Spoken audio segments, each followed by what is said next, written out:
வணக்கமுங்கோ. எங்கள் அத்தை வீட்டுக்கு பின்னாடி முருங்கைத்தாள் நல்லா தழைஞ்சிருந்ததா, சரி அதை பொறிச்சு சூப் வச்சு குடிக்கலாம் அப்படின்னு சொல்லி போட்டு பிடுங்கிட்டு வந்தாச்சு.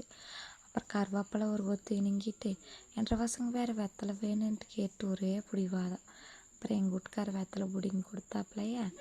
அப்புறம் வீடு கிளம்பிட்டோம். அங்கே போய் பார்சல் ஒன்று வந்துருந்துச்சா, நான் தான் ஆர்டர் போட்டிருந்தேன் மீஷோலேருந்து. என்ற பழைய ஸ்டாண்டு வேறு உடஞ்சி போச்சுன்னு சொல்லி போட்டு புதுசாக ஒன்று ஆர்டர் போட்டிருந்தேன் 200 நல்லாத்தான் இருந்தது. நானும் கூட முதல் பார்க்கல, என்னடா ஒன்றுமேல இத்தினூட்டாக வந்ததுன்னு பார்த்தேன். நல்லா இருந்துச்சு. அப்புறம் சரின்ட்டு அதை எடுத்து அக்கட்டால் வச்சு போட்டு முருங்கைத்தலையை உருவி சுத்தமாக கழுவி எடுத்துட்டு வெங்காயம் மிளகாய் 2 பல் பூண்டு கொஞ்சம் சீரகம் கொஞ்சம் மஞ்சத்தூள் போட்டு தண்ணி ஊற்றி உப்பு போட்டு கொதிக்க வச்சு போட்டு அப்புறம் வடித்து நான் ஒரு டம்ளர் குடிச்சிட்டு இருந்தேன். அப்புறம் எங்கள் வீட்டுக்காரனுக்கு ஊற்றி கொடுத்துட்டு என்ற பசங்களும் கேட்டாங்க. அப்புறம் அவியலுக்கு ஒரு டம்ளர் ஊற்றி கொடுத்தேன். காப்பியாமான்னு கேட்குறான் என்ற பையன்.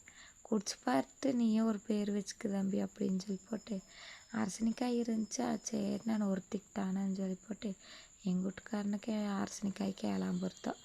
அப்புறம் எங்கள் வீட்டுக்காரன் போய் அவங்க அம்மா வீட்டிலேருந்து தட்டைப்பருப்பு ஊற்றிட்டு வந்தாப்புல.